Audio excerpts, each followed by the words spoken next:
At the College of Empowerment, we're innovating personal and professional development with an online community, courses, and private coaching. Take a course. Get a coach.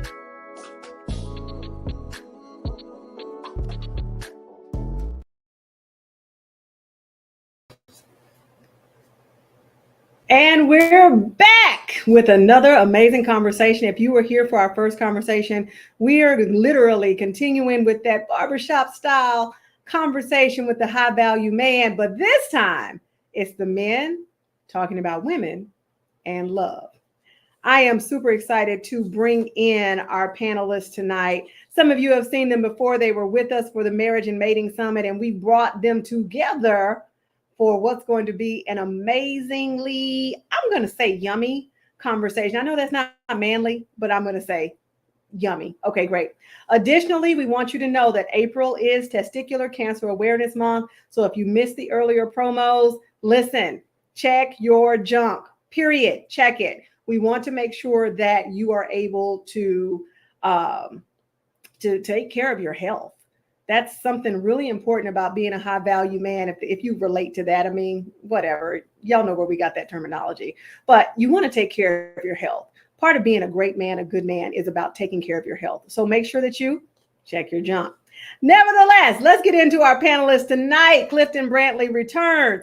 He is a licensed marriage therapist and a coach. He's the founder of A Better Family Now and the creator of Created for Connection coaching community, where he helps couples take their marriage from surviving to thriving. Mastering Life and Love with Clifton Brantley is his podcast, where he shares insight on personal development and relationships. Next up, we have Thomas Edwards. He is the visionary founder of The Professional Wingman, a groundbreaking platform dedicated to empowering men in their quest for personal and relational excellence. His unique approach to helping men grow includes game design, world-class coaching, emotional intelligence, and applied behavior. Next up, Tyrone TJae Jones. He assists individuals as a personal and professional development coach and mentor at Abeyo Coaching and Mentoring. His journey began in the heart of the Baltimore City Fire Department, where he served as an officer. The camaraderie, challenges, and lessons from those days deeply enriched his life and continue to resonate with him, fueling his passions for leadership and personal growth.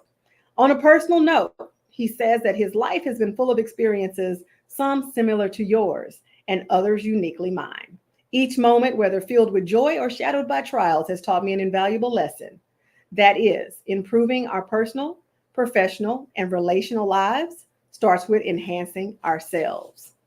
And coming back from the Men Talking About Men panel, Foster Williams Jr., a real estate professional. He is the leader of Larger Than Life Realty Group based here in Houston, Texas, where he serves families and business owners with their residential and commercial real estate needs.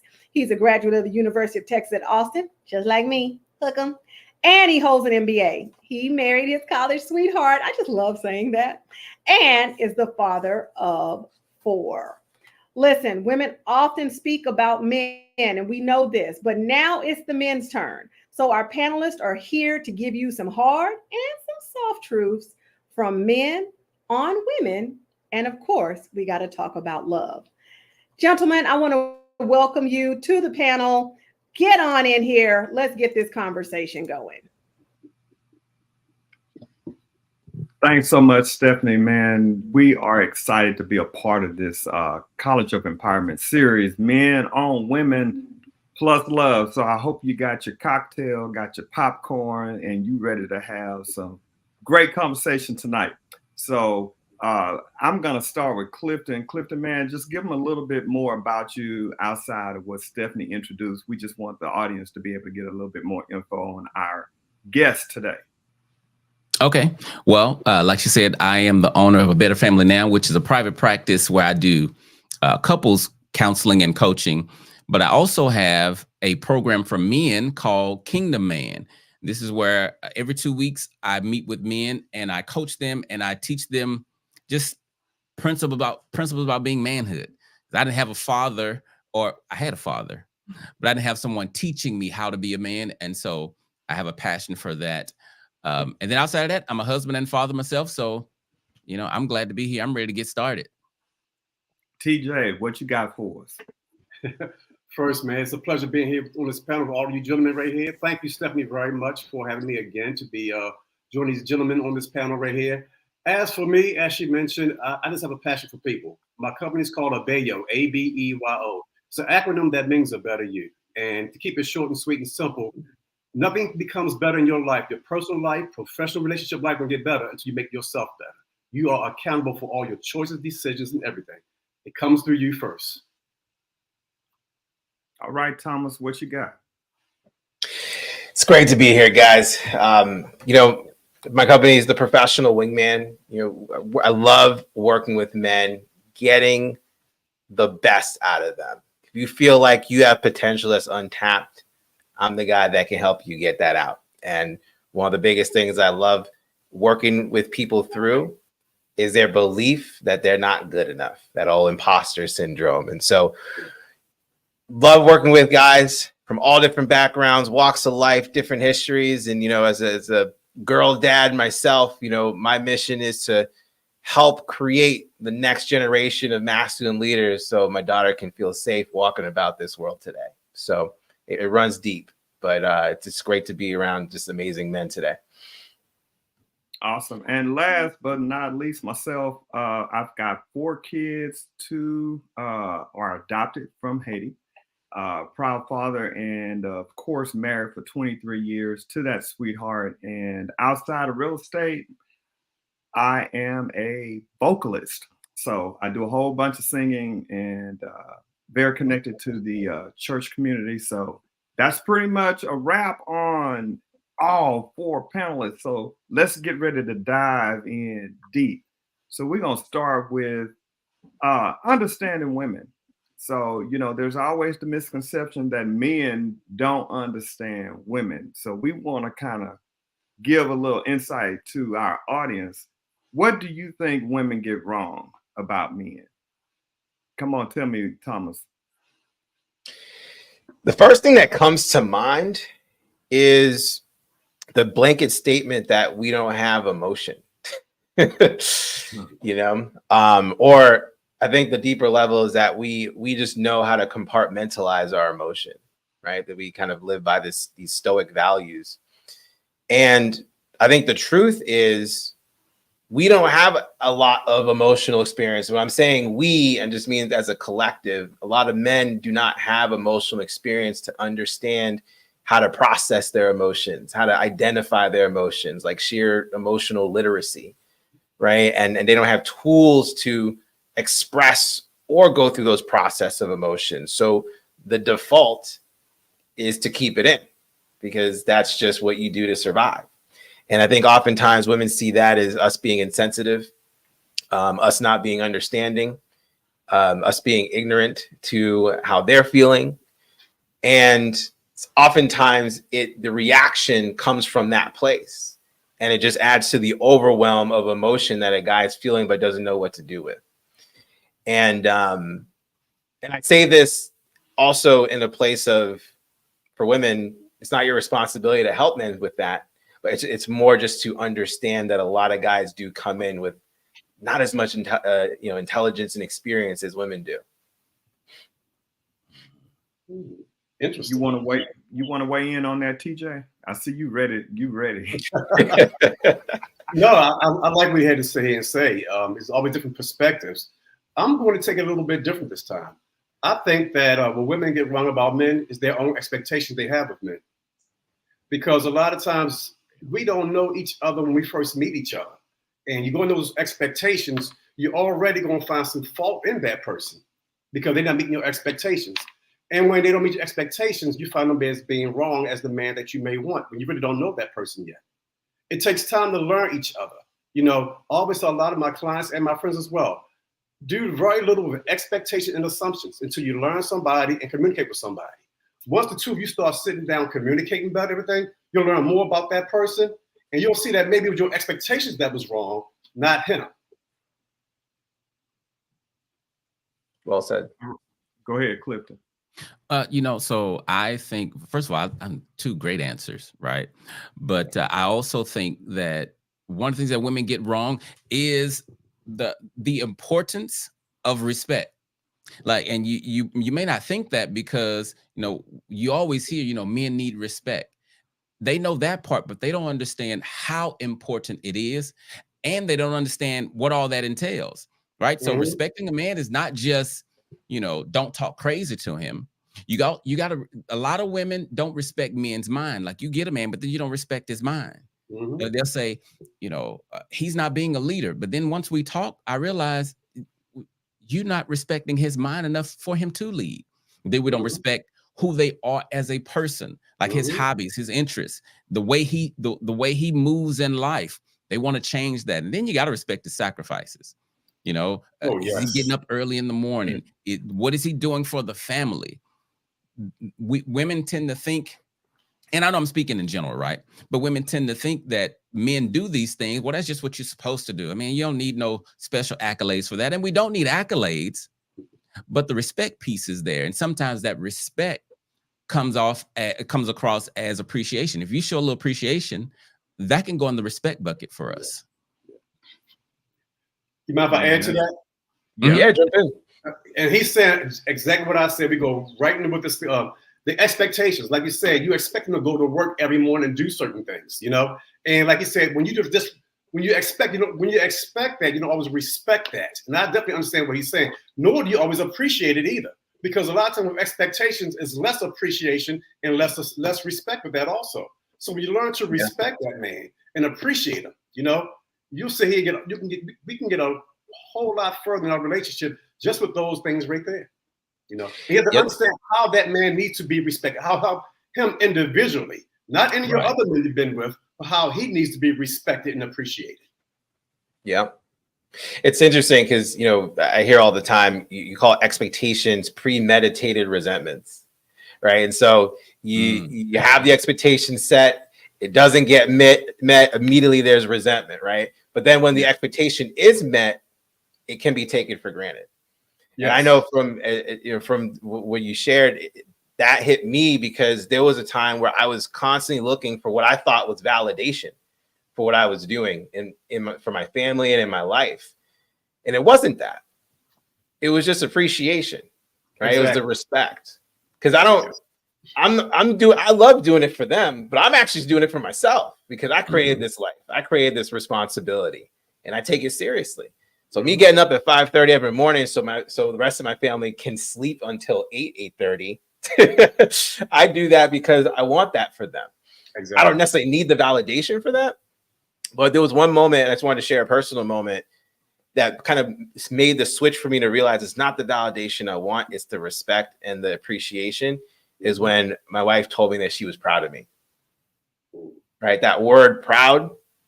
Yeah. That's the kind of thing I'll start wars for. Yeah. you know what I mean? That's the kind of thing that you want to hear. And oftentimes there's men who have walked this earth, who walk this earth now, and they have not been told those words, not by their parents, not by their teachers, their mentors, their loved ones. And that's all they're doing their lives for, is to hear those words. And I want to add to the list because we had some good points that were made. But one of the things I think most women get wrong about men is they don't think that we hear them. We're in the room, present in the room, but then they just feel like maybe he's not paying attention. Maybe he didn't hear what I had to say. And I want to say, we always hear it. It's just a matter of how do we internalize that, and then how do we react to it. It's not always up to their expectation. And I think that's where a lot of the misconception comes, and where the messaging gets muddy is they just don't feel like we're hearing them when we actually do, which leads us into what are the expectations in a relationship? Should men be seen as just a provider, or I can't say that word because we're streaming on some other mediums, but what is that expectation in the relationship?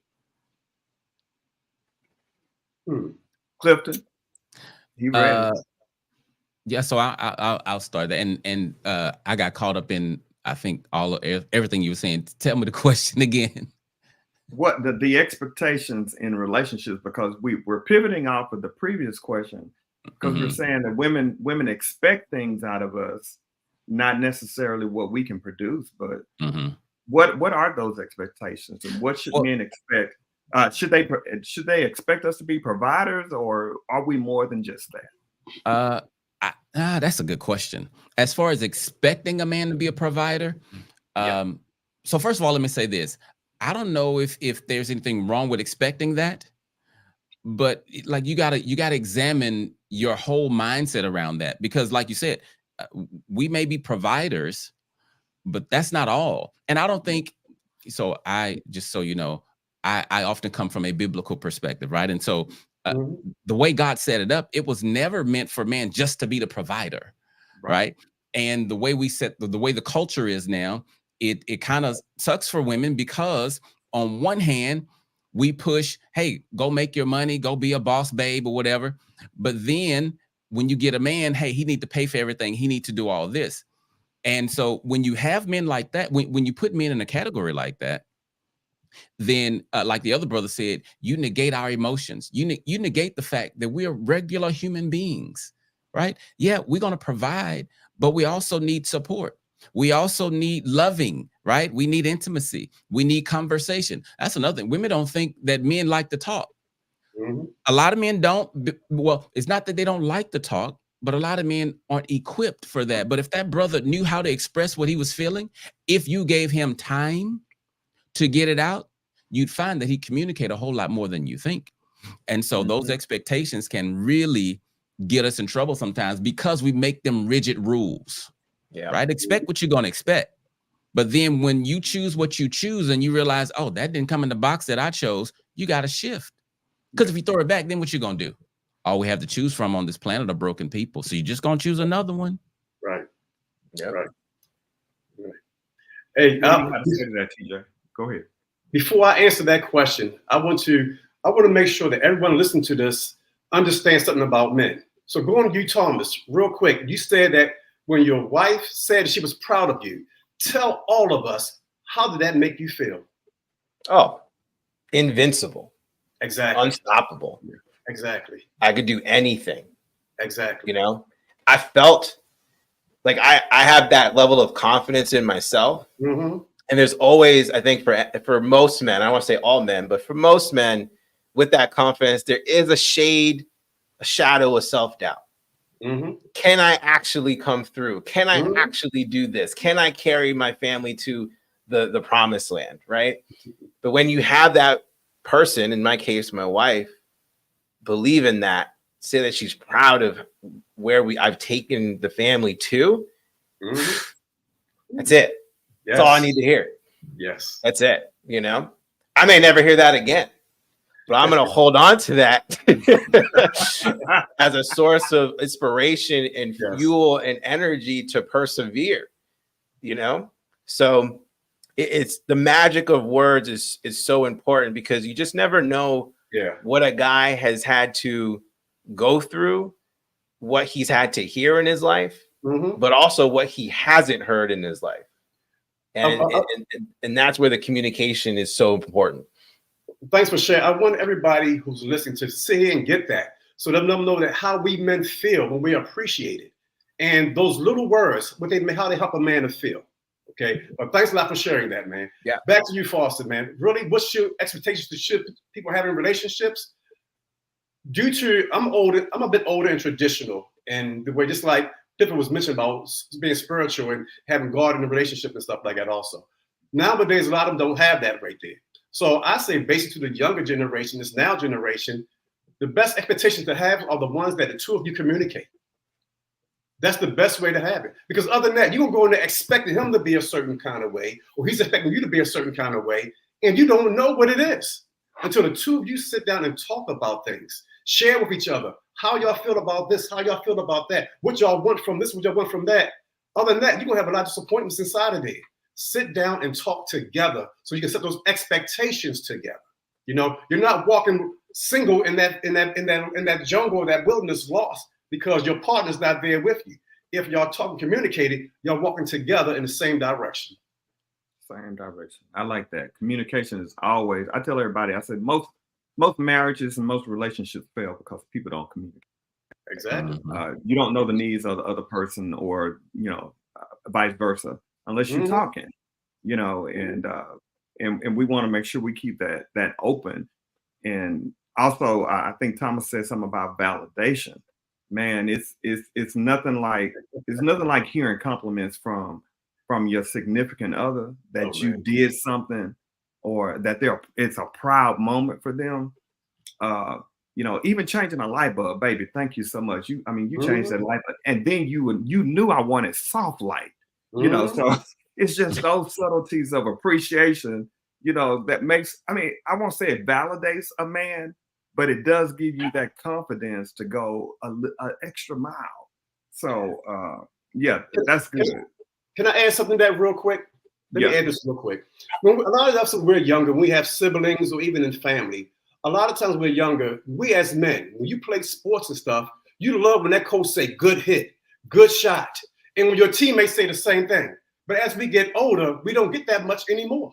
Nope. Young ladies still get, you're beautiful, you're pretty. They get compliments every day, all the time. Men, we don't get it as much as we get older. So when you hear from your partner, man, that's, you feel so good on the inside. As well as when you hear from other men, good job. Me as an officer in the fire department, I told my men all the time, when we came from fires and stuff, you guys did a good job. I made sure they heard it from me. Men, let them know that I appreciated them in any kind of way, So we men must also continue complimenting each other also as well. Not from the women's standpoint, but also from a man's standpoint. When you see a man do a good job at work, maybe one of your friends doing something good, let them know, because we all still need that. Yeah. And it's interesting because, it's feedback. It's encouragement, right? But I don't know if this will resonate with you guys, but for me, going back to that proud moment, it hits that core place in my soul that says I matter, right? And I think a lot of guys, when they go through the battle of am I good enough, it's really because they want to matter. Yeah, right. And they can go through their lives, especially in a relationship with a woman, and a woman may not even be aware of this, but if they're not letting their man know that they matter, it can be quite the struggle for a guy, because he can easily lose his way and not have a North Star to get back to, because he doesn't know where he matters. He hasn't been told that.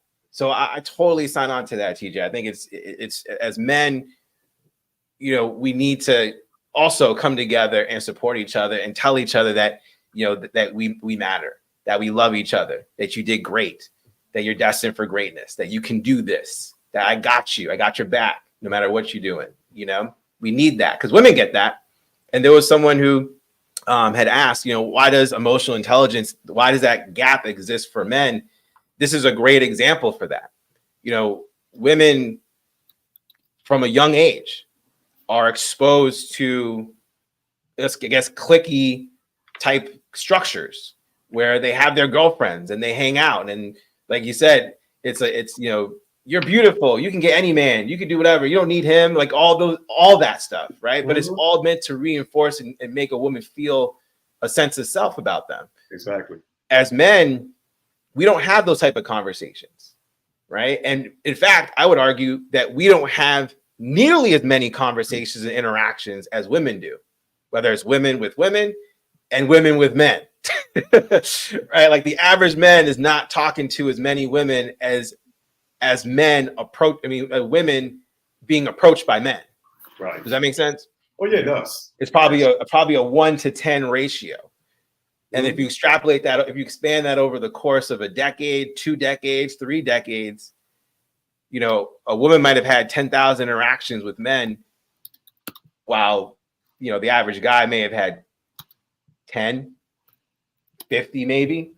I know guys who've gone decades and they've only talked to, like, when I mean talk to, I meant like they approached the woman maybe like 10 to 10 times. Right. So emotional experience comes from emotional intelligence comes from emotional experience. Mm-hmm. And when we talk about how guys lack the ability to express themselves and communicate, it's because they don't have the practice. They don't have the reps like women do. Mm-hmm. You know, I wanted to jump in on that emotional intelligence piece. I remember a few years ago, I was at a tax office waiting to get my taxes done. There was this little girl in there. She was about 2 years old, and she was pushing a little stroller with a doll. Mm-hmm. Nothing that's common, right? But for some reason, it clicked in my head. I was like, huh, it's interesting. She gets to practice family life. Mm-hmm. But if that was a little boy, we would, Mm-hmm. you're not playing with no dolls. You're not doing that, right? And like to what Thomas is saying, like when we're growing up, boys, but the way we raise boys, and I'm talking about this country because I don't know much about other countries and I hadn't done research, but the way we raise boys in this country, we don't raise them to be husband and men. Mm-hmm. We don't. So by the time a little boy is 5, he's already learned, I can't cry. I can't say that hurt. I can't be afraid, because all that means I'm weak, right? So when men come in my office, they've shown up to adulthood not knowing who they are, not being able to express anything except anger. Why? Because anger is acceptable. Mm-hmm. And then when women marry these men, they think that they're getting a full-grown man just because his age says so, but he's not. And I think it's unfortunate, but it is a reality that a lot of times when you marry a man, you may have to spend some time not raising him, right? Because I don't want to send the wrong message, Mm-hmm. but helping him grow up. Mm-hmm. But then that's why the divorce rate, another part of the divorce rate, because folk not willing to do that. Like I'm not finna wait for you. Should be a man. Your mom and them didn't raise me to be that. Like I'm still, it's on the, I'm learning how to do that now. Yeah. You know, so. Ooh.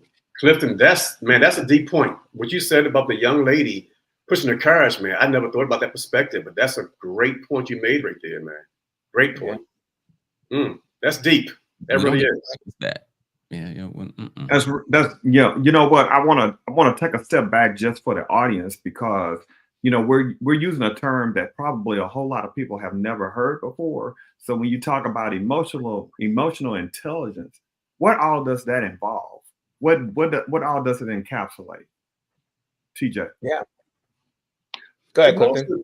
So yeah, so when I talk about emotional intelligence, because I don't think I've ever used like the actual definition, if there is one. I know it's a term we've made up recently in history, but emotional intelligence is, I usually refer to as emotional maturity or immaturity, but because the intelligence speaks to knowing how you feel, knowing who you are, knowing how to respond to certain situations. But a lot of time it's the emotional immaturity piece where here's a good way to understand it. This is what I tell folks. When you're in a relationship with your lady, and let's say she makes you upset, your behavior is childish, like you throw a temper tantrum, or you yelling, or you doing something immature, that's because there's a child inside who is unhealed. That's where your emotional immaturity is coming from. So you don't know how to deal with your anger. You don't know how to deal with your frustration. You don't know how to deal with rejection. And if you're gonna get married,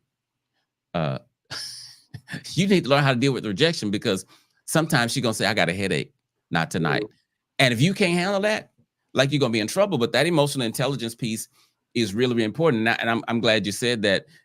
We use these words, but most people don't know what they mean. But you got to spend some time with yourself so that you can understand you. Because again, if you depended on your childhood, like, you didn't get it there. So understand what makes you tick. Because when you get in a relationship with a woman and you both are discovering it at the same time, that's going to be chaotic. Yep, it's true. Facts. So yeah, that's going to be chaotic. I'll add to that. And gentlemen, you guys got me a little bit I don't want to say bewildered, but I'm really loving it, because some of your perspectives, man, each of your perspectives bring me to new levels and new height, especially in learning all that we're learning tonight from each other.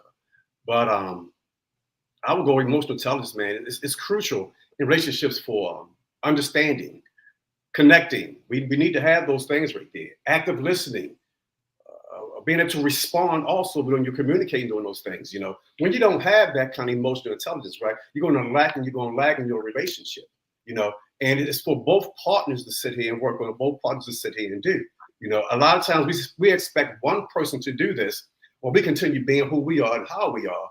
But as that person starts doing those things, they're advancing while you're still lagging. Both of you must sit here and work on those things together. And also, it's, you know, constructive criticism is a big part of it also, because you must allow your partner to let you know where they see fault and where they see you lagging at. You must be able to sit there and take that. There's nothing wrong with that at all. That helps you to grow and become better as a person, as a man, as a woman, also in your relationship. You know, so those things right there really help a lot when it comes to emotional intelligence in the relationship. Yeah. And we have a comment coming from Delvic. Emotional intelligence is putting yourself in the other person's position to have an understanding of the opposition of a matter. Yeah. Yeah. I think from a very base, you know, the emotional intelligence is, you know, your ability to understand and manage your emotions and the emotions of someone else and the emotions of others, right? If you can have an awareness that the people that you're interacting with have emotions, if you can have an awareness, a self-awareness of how your emotions can impact other people or the environment around you, that then carries another level of emotional intelligence, right? So I always try to keep it simple in terms of understanding different levels of what we would call, like, you know, IQ, you know, your ability to understand and manage intellectual, you know, problems, right? Yeah. EQ, also known as intelligence, right? Same thing. Right. And then, you know, I like to use SQ, which is spiritual, right? Like your ability to understand and have a general awareness of spirituality in your life, right? And those around you. You know, that understanding of yourself is where it starts. Right? It's hard to understand other people if you can't even recognize those emotions in yourself. Exactly. Right? Exactly. And oftentimes the reaction that comes from that is because an inability to understand your emotions, because that's frustrating. When you're overwhelmed, like I remember my daughter, she's, you know, when she was 5 years old, there was a story that was read to her. It was about this 5-year-old kid that didn't know what overwhelm was, right? But she felt it for the first time because she was angry, she was sad, she was hungry, and she was tired, right? 4 very specific emotions, but all coming together at once. That's overwhelm. And there's a lot of people who don't necessarily understand that that's what it means in the emotional frame. So as men, when we feel like we're carrying, you know, the heaviness of what we have to, the responsibility that we choose to take on, we have to carry on the drama that might be going on, you know, whether or not we should quit or give up what we're doing right now, or I don't know how to talk to her today, or what kind of conversation I need to have, or I want to speak what I want to say, but I'm actually scared, right? Yeah. That's overwhelm, you know, but it's hard to pinpoint that. So when you have a level of emotional intelligence, it gets to a point where it's about your self-awareness and then your awareness of others. And all of a sudden now your communication, your relationships just transform. I agree. And to piggyback on that, I want to kind of use an example. So when my wife and I first started dating, you know, she didn't know very much about me, but, you know, as time went on and we got married, you know, there are triggers. So she would always wonder, why would I get so upset about certain things? Well, then I had to take a step back and I had to say to myself, okay, so what is it that's making me get ticked off? You know, self-evaluation of me, so I can figure out exactly how do I communicate with my wife without her getting upset by my response. Well, I figured out that repetition is a trigger for me. So if I have to repeat myself or do something several times, or someone asks me a question several times, you know, I just I give a blank stare and then I go into a totally different person. Right. And it's not the person she fell in love with. So now I have to okay, I let the family know So, hey, listen, this is a trigger. So make sure you're paying attention when I get ready to say something, because if I have to repeat it, you know, Right. them being in knowledge of what those stressors are improves the communication. Exactly. Exactly. Man, I'm sorry. I think I want to piggyback on that because that's really good. Yeah. Knowing what your triggers are so that you can communicate them. And then here's what I'm gonna say also too, to take it a step further. Because what I tell people is, like, your spouse did not give you your triggers. Okay. Yeah. And if you are relying solely on them not pushing your buttons for you to be okay, then you are not in control of you. It is your responsibility to deactivate all of your triggers. And I tell folk, like, deactivate your triggers, so then when your wife pushed that button, it don't work. So she used to push this button and anger comes out. Now when she pushes it, nothing but love comes out. And so you have to do your work, because otherwise you're going to be a slave of your triggers. Yeah. Right. And then not to, to the brother that spoke, but just in general, like, you got folk walking around on eggshells. Be careful, daddy don't like the color blue. Y'all better take that blue off. He gonna get triggered. Like, bro, you gotta don't have the folk around you so scared to be who they are, because you're gonna, and like, ask yourself, what does that mean? When my wife does this and I get upset, what meaning am I giving that? Yeah. And then process that and say, man, that don't make sense, because usually it's from childhood, and you'll say, that don't mean that anymore. Let me do the work to get over that. Right. So fellas, you got to work on your triggers. Oh yeah. Oh yeah. Yeah. I would say, one of the things I like to work with my clients on is what I learned actually through therapy was a cognitive behavioral therapeutic technique that revolved around your thoughts, feelings, and behaviors and the cycle that takes place. Right. And so, as you said, there's two things I live in my life. I can't change my wife, and my wife can't make me feel anything. Right. She doesn't have that, because if I'm giving her that power, then I'm screwed. Right. Because here's the truth. My daughter and my wife have the code, have like the nuclear codes to get me to explode. Right. That's just the truth, because they know me better than anyone else. Why wouldn't they? And it's not their responsibility to not push the buttons. Like, if they're looking for a response out of me because they need something that I'm not giving them, they're going to go to that button. That's just natural design. But to your point, right, the triggers that take place, they're about me.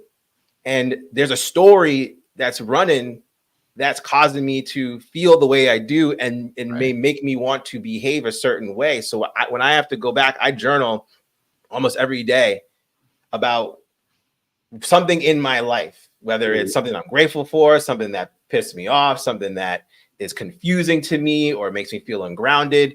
And I'll look at the story, and then I'll walk the block and I'll say, hey, like, is this story true? What evidence, makes this story untrue or true? What would exist in my life if this story didn't exist? But at the end of the day, it always comes down to, what do I want? Right. And for me, it's some type of love, right? It's either self-love, love someone else, whatever it is. And then I get an opportunity to create a new story. Right. And I get that new story, and I get to take an action from that story. So when you said, like, you push that button and love comes out, that's because a new story has now taken place. That's the new program has been replaced with that button, and that's where some deep work has to happen. But there are tools out there, and there's coaches who can help you, and therapists who can help you facilitate that if you're not able to do that on your own. So Thomas, stay there, because I mean, you're saying now we have to get to a point of resolution. And if we're going to get to that point of resolution, how do we deal with conflict in the relationship? What are some things and steps we can take in order to be able to manage that conflict? So I think Clifton mentioned it earlier, if I'm not mistaken, but having boundaries in how you guys manage conflict. So, for example, if my wife and I, we can sense in our tone, and we can sense it energetically if we're not on the same page. I tend to be pretty even in my tone my wife will get a little bit more intense, and she now senses it. So when it gets there, she'll say, you know, I need 5 minutes. I'll be back in 5 minutes. And she'll go off and she'll do what she needs to do. And then we can come back and we talk about it. We didn't have that in place before. So then what would happen? It would just constantly escalate. And all of a sudden now it would just blow up.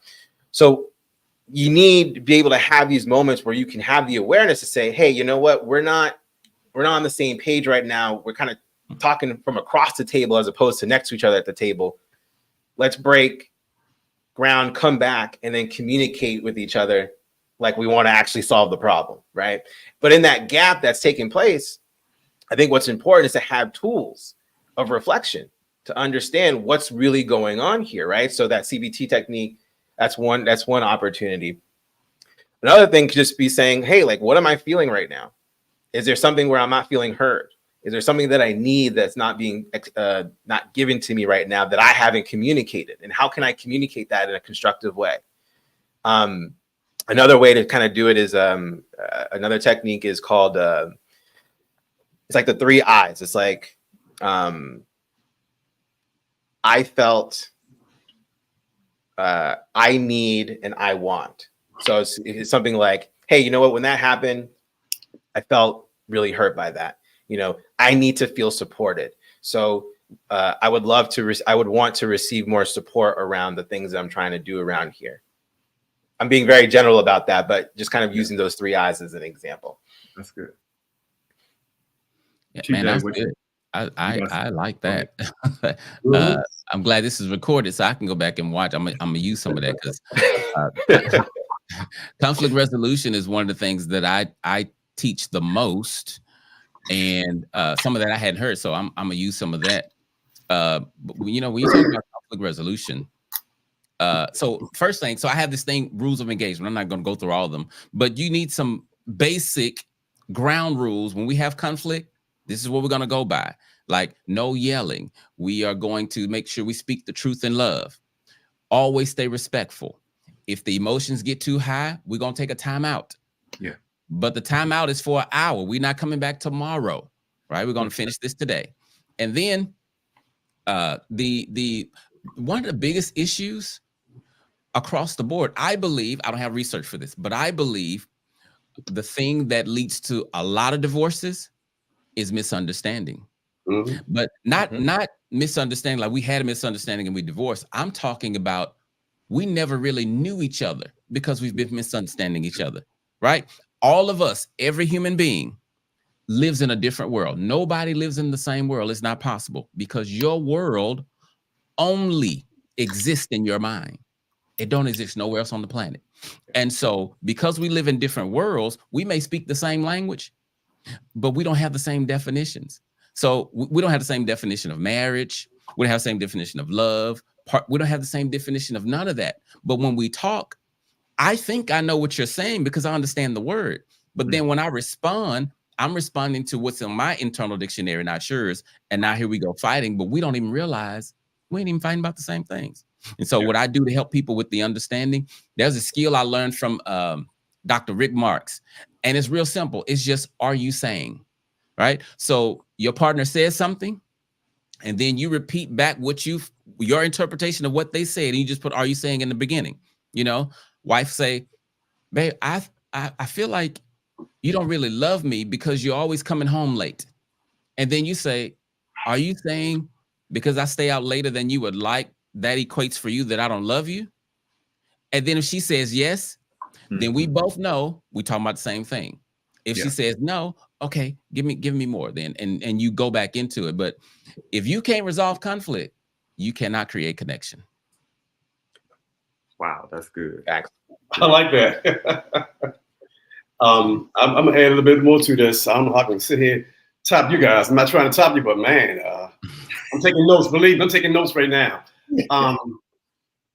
First part to me of resolving conflict in relationships, you must look at what's really causing the conflicts.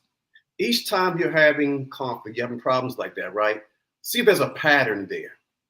And you have to. Both of y'all should sit down and discuss what really caused this right here, how you felt about it.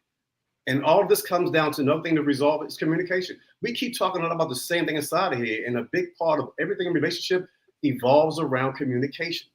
It really, really does. Because when you sit down and look at what's causing these conflicts, maybe you're not communicating right. What's causing those issues where you're having this causing conflict? Is it trust? Is it unresolved issues? Is it expectations, right? And when you look at those things right there, those things can easily be resolved through conversation. So when people know how to communicate better, and let me ask this about communication. Communication is not just discussing or sharing what you feel about something, how you feel about something, how you may see it and stuff like that. It's communicating in your mate's language. And that's important. There's an old book called Men from Mars, Women from Venus. I read that a long time ago. Okay. It talks a lot about communication in relationships. And sometimes we don't realize we're communicating the wrong language to our partner. Okay. When you realize how to communicate to your partner the right way, trust me, you have a lot better understanding. Not just you with them with you also. You know, real quick example. When I was in the fire department, we had different neighborhoods we would go into. Okay. Some neighborhoods was very, very nice. So we'll talk a little bit more professionally like this, communicate that way. And some of them I'll be like, yo, what's up, man? What's going on? We got to talk to them that way. When I talked to them that way, the communication was better. They understood me. When I talk, not only on their level, but to their way of understanding, we got a lot further real quick. But if I talk in a certain kind of way, another kind of way, or some of my other firefighters did, we didn't get, communication was bad that way. So learning your partner and their style of communication helps a lot, especially to resolve conflict in relationships. That's good. Yeah, love that. That's real good. Yeah, you know, let me say this real quick on the conflict resolution piece too, or conflict. I taught in my marriage class last week. I was teaching them about, you know, you're too needy, and so what I found that the root of a lot of ongoing conflict is when we talked earlier about the expectations. So we have expectations that we elevate to the place of need, right? So for example, you know, you have a wife where she want all the dishes clean at night. She don't want nothing in the sink when she go to bed. Okay, fine. That's an expectation. But then when you're the last one up and you don't clean it, the next morning she's upset and all hell breaks loose. You've elevated that expectation to a need. And so what I'm trying to ask people is, why do you need that? Like, because if you didn't need it, you wouldn't respond. See, if it's just an expectation and you don't do it, then you can approach your husband, babe, like you forgot to wash the dishes. Like, come on, let's get it together. Mm-hmm. But when it's a need, think about when someone denies you a need. You're not kind about that. And a lot of times when people don't get what their expectation is, they go off. Mm-hmm. But that's an indication that something is going on inside of you. What meaning did you give the dishes? Yeah. How is that making you that mad? It has to be connected to something else, and you got to discover what it is. But like the other brother said, if you're the husband and you notice this, you try to help you, not help her, but you try to find out what's going on with your wife so that you can be more sensitive to how she's moving. Learn how she communicates, learn how she expresses herself so you can navigate those waters better. And you now are not pushing her buttons. But we got to stop elevating our expectations to the place of needs, because it's not a need, but you act like it is. Mm-hmm. Mm-hmm. And you said it. I think you nailed it. Go ahead, Foster. Thomas, we're gonna take a real quick reset. You're watching Men on Women Plus Love. So we've been eating the popcorn and drinking the scotch. And Stephanie D. McKenzie and the College of Empowerment, we thank you for this opportunity. Exactly. So Thomas, go ahead and finish up your thought on that one. Oh yeah, what I was going to say is, you know, Clifton nailed it with the idea of, you know, the dishes seems so ridiculous, right? I even read an article about a woman who divorced her husband, and it was because that he would refuse to put the glass into the dishwasher every night, right? So she would load the dishwasher and ask him to put the glass in the dishwasher, and he would just not do that. Every night that glass was on top of the dishwasher. And so it got to the point where she decided to divorce him. But here's the truth, right? Like, that's not the problem, right? The problem is not the problem. what she had communicated was it felt like he didn't respect her because she had to repeatedly ask him to do this. She expressed what it meant to her for him to do it, and he still didn't do it. And it's not like it went on for like a week, right? Like it went on for months. So it's not, so it wasn't like she was impatient about it. But if he's showing up with her that way, how else is, where else is he showing up that way with her too? Yeah. Right. And so it goes back to that thing. The need might be a need because of something that is actually like necessary, if that makes sense. Right. But right now it's represented in the dishes, for example. Right. But if the communication is there to say, you know what, babe, I know that you care about the dishes, but can you tell me what this is really about? Because I want to fulfill that. Yeah. Right. I want to speak to that and I want to connect on that. If she's able to communicate that, the dishes may still matter, right? But she's going to get what she wants on the deeper level. And having that awareness to see that is so key. Yeah. I think I'm going to create 2 cookie jars. One is going to be the expectation cookie jar, and then the other one's going to be the need cookie jar. By the end of the year, I want to see how much money I have. That's good. I want to play a little bit of devil's advocate here a little bit right there, especially with that the analogy they use about the young lady. We said about the young lady in the dishwasher. Is that a need or is that a want? Absolutely. Is that a need or a want? Because that's a need you have in your life, and something is wrong with you internally. I have to say that. It really, really is. If that glass being on top of that leads you to divorce this person, you didn't say that he wasn't a good man to you, a good husband, a provider. But you said because he didn't put that glass in that dishwasher, I'm divorcing him. Then maybe you did that man a favor. Yeah. Seriously. Because if that's a need of yours right there, then that's saying that the other person you may see and get involved and see, he can do everything wrong. He put that glass in that dishwasher, he's a keeper. Come on now. Come on now, man. We have to look at ourselves. Again, we must look at ourselves. It's called accountability. We have to look at ourselves and our faults and what's really for us. That don't mean that other person must do those things, but that's for you right there. That's your strong desire, your strong wants right there. It's not always a need right there, Mm-hmm. And if she did do that, she probably did that man a favor right there. Yeah. Mm-hmm. I agree, man. I agree, honestly. Like, 'cause that's what I'm saying. Like, if the deeper need is fulfilled, I can't imagine her caring about that glass. Right.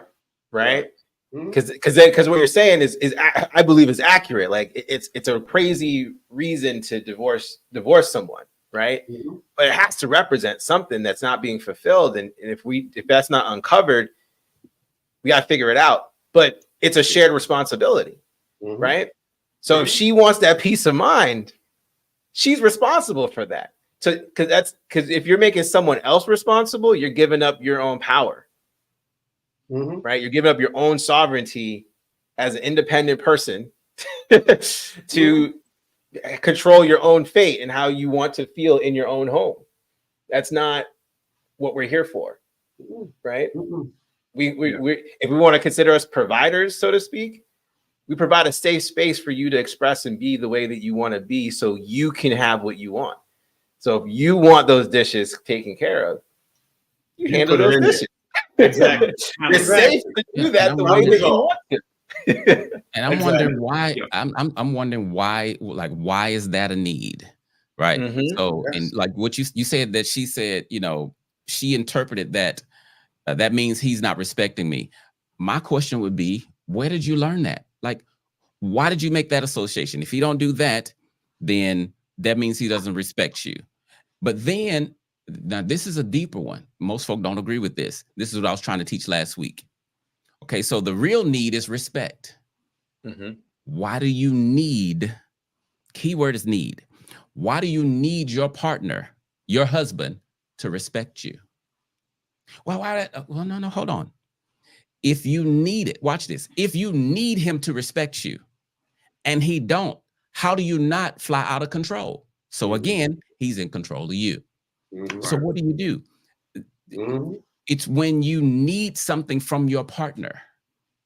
See, for me, I want my wife's respect. I expect her to respect me, but I don't need it. I don't need her respect in order for me to respect her. I don't need her respect for me to be a good husband. Why? Because I have a different source that never lets me down, so my respect bucket already has something in it. It may not be full, but God keeps me where I don't need your respect. What you give me adds to me. So then now, because I don't need it, when you don't give it to me, we can talk about it rationally and not divorce.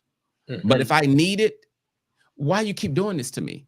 And I'm going to think you're cruel and you're mean. And yeah, we're probably going to get a divorce, but I'm immature because I got disordered loves. That's good. I think we got a question on the floor. That leads us right into a great question on the floor about Venus and Mars. So do you all still believe that men are from Mars and women are from Venus? In this particular situation, in regards to that glass, we might be on two different planets.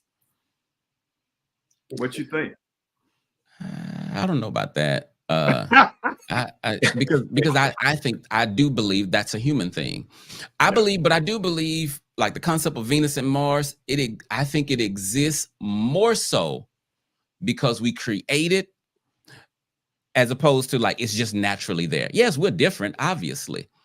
But as different as like folks say, I think somebody else probably better answer that because I kind of see us more similar because I deal with more on humanity level, right? Like we are, because they don't treat us like human. And that's why they think we're from, I don't know which one we're from, Mars or Venus, but it's, you don't think I feel, you don't think I can communicate, you don't think I care about anything. And you got all the emotional equipment. So yeah, we're different, but that ain't true. So I don't know. Yeah. Y'all can help me on that one. TJae. I'll take this a little bit. Good question. No, we're not from Mars. Men are from Mars, no. Women are from Venus, no.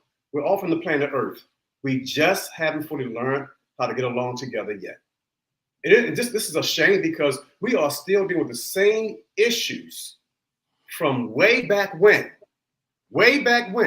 Whereas technology has improved every year. Let me change it. Technology basically improves almost every six to 8 months. Basically, it does. And yet, no one has really resolved communication issues with men and women. So basically, we're from the same planet. We just, a lot of times, it's not that no one really learned how to really solve it for us. We refuse to let ourselves to resolve that right there. Because a lot of it's pride and ego. Okay, a lot of it's us trying to hold our ground and stand our ground on things also. We don't want to sit here and budge. We want to sit here and stand firm in what we believe and what we feel. That comes from emotions. That comes from social structure. That comes from a lot of things right there. So until we sit here and humble ourselves and really want to listen to each other and learn how to listen, instead of always want to talk so much, we'll still always consider being from Mars and Venus. But we're all from planet Earth. We just need to learn how to get along better. That's all. All right. Yeah. The only thing I'll add to that is,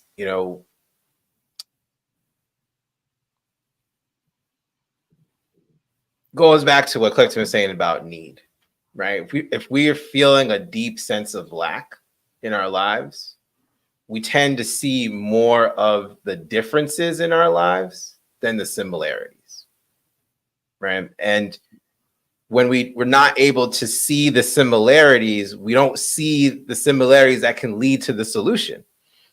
Because that's really what it is, right? The similarities are what's going to lead to the solution. But when we don't feel fulfilled ourselves, then what we see are the differences.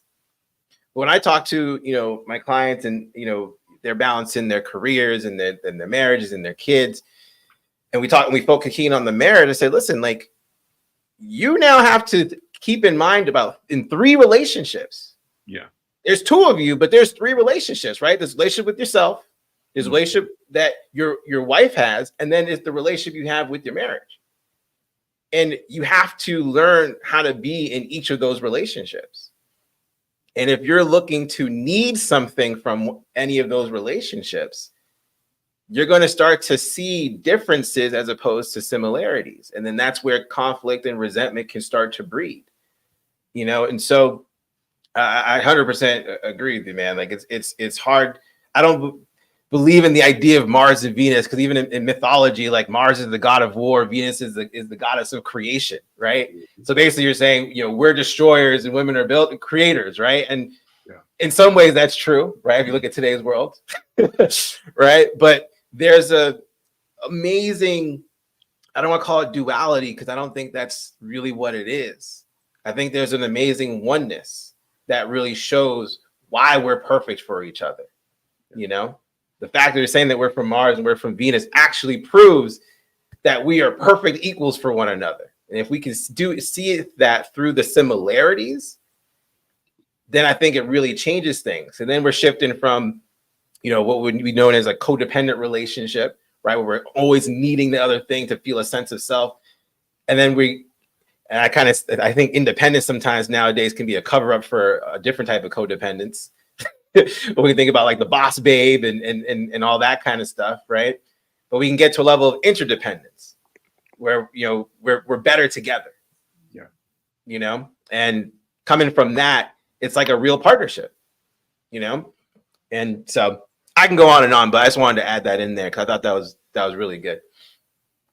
Okay. So we're coming up on our 15-minute mark. So I think we may have time for some reflections into the future. So let's talk about the future of relationships and role reversal and gender roles. So do you think gender roles today have changed? Are they the same? What does that look like going forward? Yeesh. Man, gender roles. I'll get it. Yeah, you can go ahead. Okay. All right, man. So, they have changed. So I'm gonna tell you, I'm a '60s baby. Okay, so I'm back from the '60s. All right, so you know, I see a lot of change in gender roles nowadays. But I'm still I'm quite a bit old-fashioned and traditional. But at the same time, I do respect and understand the differences in the perspective now of gender roles. But basically, we are becoming, and I'm just going to speak from me, not anything but a lot of other things, but from me and myself, myself, based from my heart. We're becoming confused out here. And I have to say that. I'm being very direct. Becoming confused out here. That's why we have a lot of issues, a lot more issues with relationships, not just men and women, women and women, because a lot of my clients also, okay, are of the same gender. And I had one young lady told me, she said, TJae, now I understand why you men do what you do with these damn women. Oh, excuse me, with these women out here.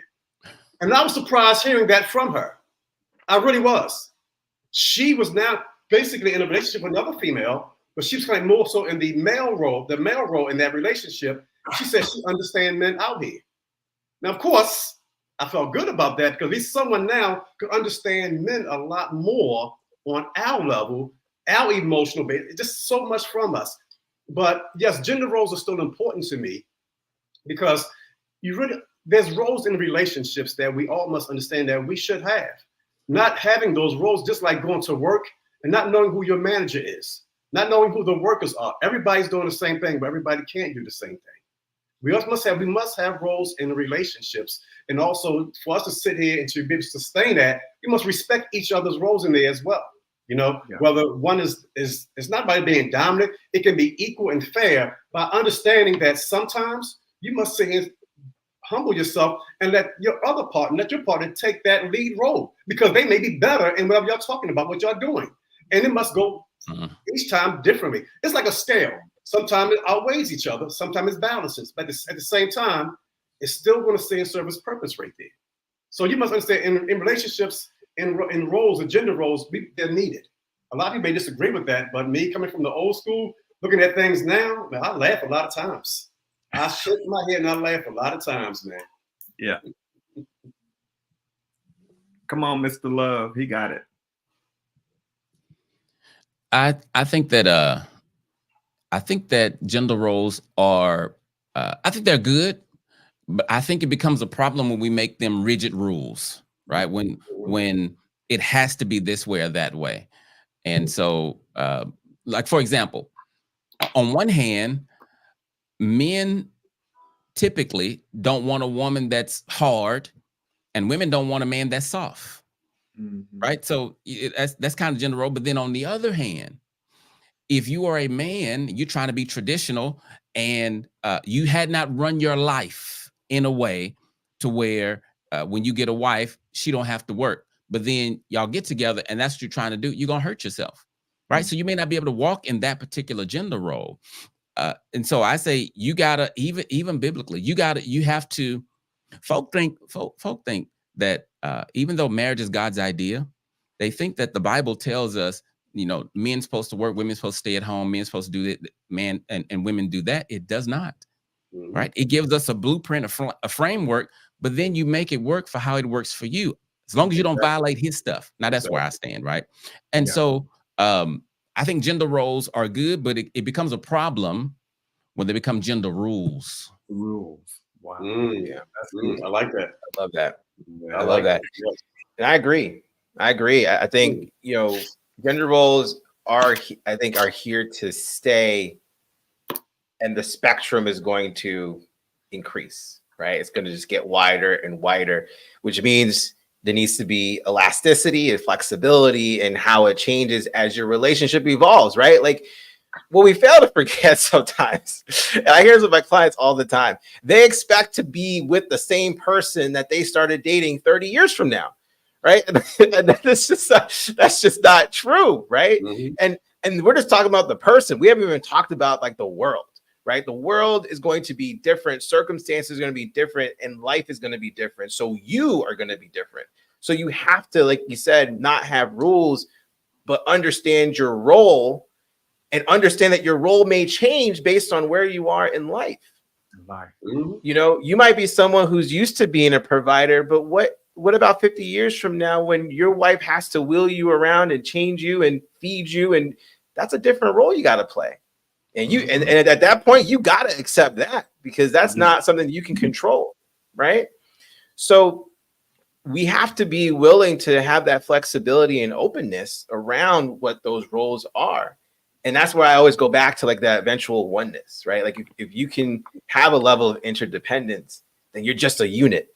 And inside that unit, just like you're in a business, right? You got a CEO, you got a CFO, a COO, people who are hired for particular skill sets. Well, that's how the family operates, right? And we groom our kids and we figure out what their roles are and what characteristics and skill sets that they have. And we groom that and they become part of the family unit. So we have to just be willing to see that and be open to what actually shows up as we go through life. And I think that will end up being the future. And I think to the point where eventually we don't talk about it that way. We just know that it exists, and we just show up and we embody that. Mm-hmm. And I like to tell a lot of people that in relationships, they're kind of modeled after what we go through, a metamorphosis of people in life. So you're a baby, you're a child, you're an adolescent, you're a teenager, you're a young adult, then you're an adult. Those are stages that we go through. And we also go through those similar stages, even in relationships. You start out as a baby in a relationship and you continue to build on that. And in doing that, gender roles change along the way. Sometimes they flip-flop, and sometimes, they stay the same. But having that flexibility to be able to change is always awesome. We do have another question that's coming up on the screen right as I speak, and it is, as a female, being told when I was younger that guys are not communicative or talkative, it is okay. What would you say is the most effective way to try to communicate with a non-talkative male? Yeah, so I'll jump in on that. First thing I'll say is, and this is all in general, right? So don't just take this, ladies, and just run and try to implement it all. You're gonna hurt yourself. Okay, but in general, you got to make it safe for him. Okay, because if the brother showed up this way, here's what I tell people. First of all, we humans, we communicate. And if there's a brother who is not communicating, something happened somewhere, more than likely. Okay. So he has emotions and feelings. He wants to express them. He don't know how, or he's afraid or whatever. So you got to make it safe, and you can't push him. And you can't ridicule him for being the way that he is, because he's 35 and y'all just met. He got 35 years of history. You just showing up and think, no, you're supposed to be this kind of man. Well, who told you that? That ain't me, right? Yeah. So you got to give him the space to grow into it. And here's the biggest thing, the hardest thing for women, you're gonna have to be patient. Yep. Because ain't no telling how big that wall is, ain't no telling how thick it is. And you pushing on it can make him put more locks on it. So you got to be patient. You got to keep letting him know, hey, it's safe to come out and play. It's safe to come out and play. And then when he do it, because I hear this a lot, this is sad to me. When he do it, don't put him down. Like, that's all you got? Or you could have said more than that. I'm trying here. Like, so that would be my advice. Like, make it safe for him. That's good. Yeah. I want to say this. Clifton, you said you hit the nail on the head by saying be patient. That's one of the main things right there. You must be patient with your partner in that manner. Another thing I would say, start out with closed-ended questions and then move on to open-ended questions. For instance, you may start by asking the person, are you okay? Like a lot of times they ask you, are you okay? What are you going to say? Yeah, I'm all right. But if you ask them, how are you doing today? You get a longer response. Well, I'm feeling okay today. My day is all right. And then you can kind of ask some general questions for him to feel like he's in a comfortable space of talking to you, okay? And make sure that your response is not one that's negative or putting him down, because he will shut down again on you, So patience, closed-ended question that moves on to open-ended questions, Talk about relatable things. A man will gladly talk about things he relate to. As a matter of fact, that's what anybody, I always tell my clients also, we communicate with a stranger. Talk about relatable things. You have a better conversation. If you don't know much about basketball, talk to them about it a little bit. Matter of fact, act like you don't really know anything. What are they doing right there? Have them explain it to you, but have them explain it to you in a way for you to be understanding to it, not to sit here like you're bothering him either. If that man don't speak a lot, he has his reasons why. And like the Wishcomb said, 35 years. 35 years of how he's been everything, right? Now he got to all of a sudden change immediately. It takes time. Be patient. And we're gonna get Thomas. We're gonna get Thomas to go ahead and give us a wrap up on the last minute that we have left.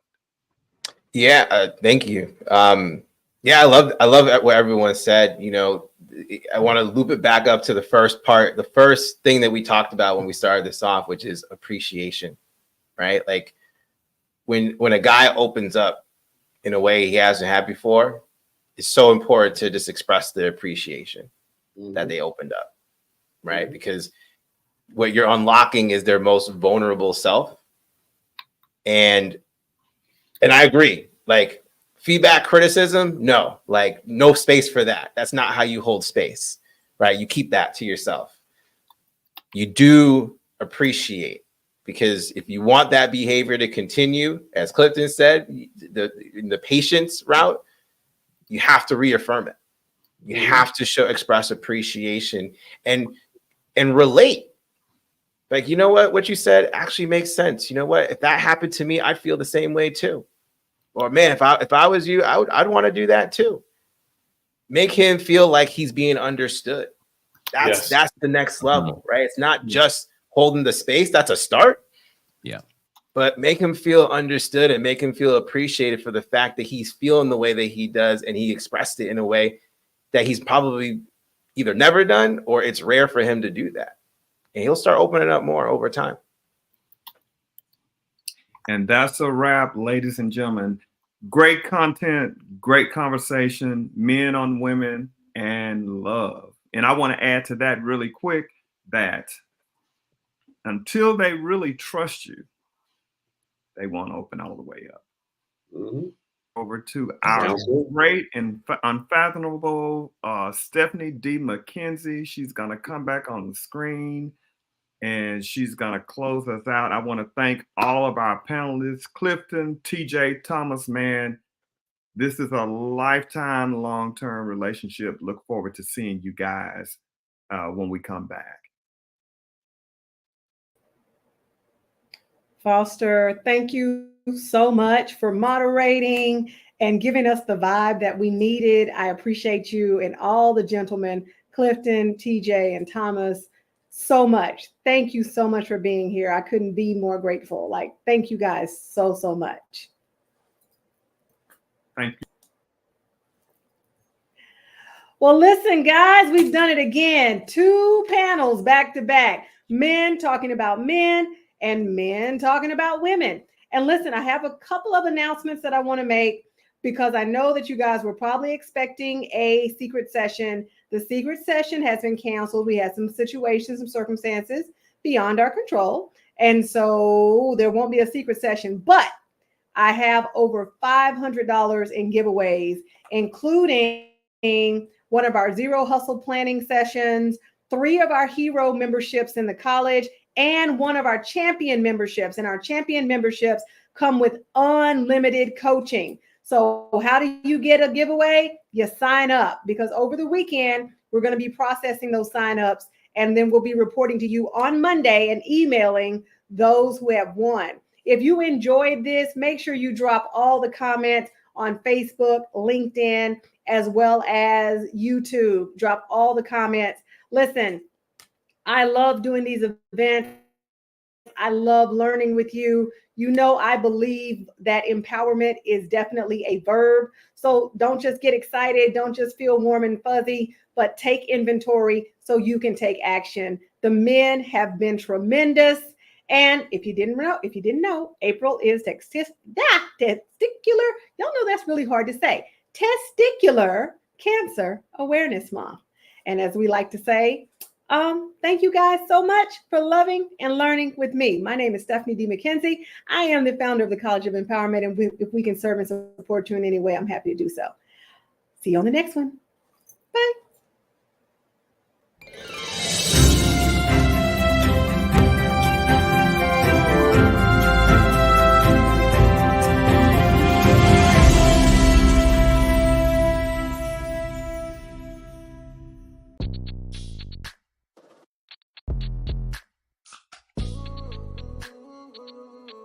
At the College of Empowerment, we're innovating personal and professional development with an online community, courses, and private coaching. Take a course. Get a coach.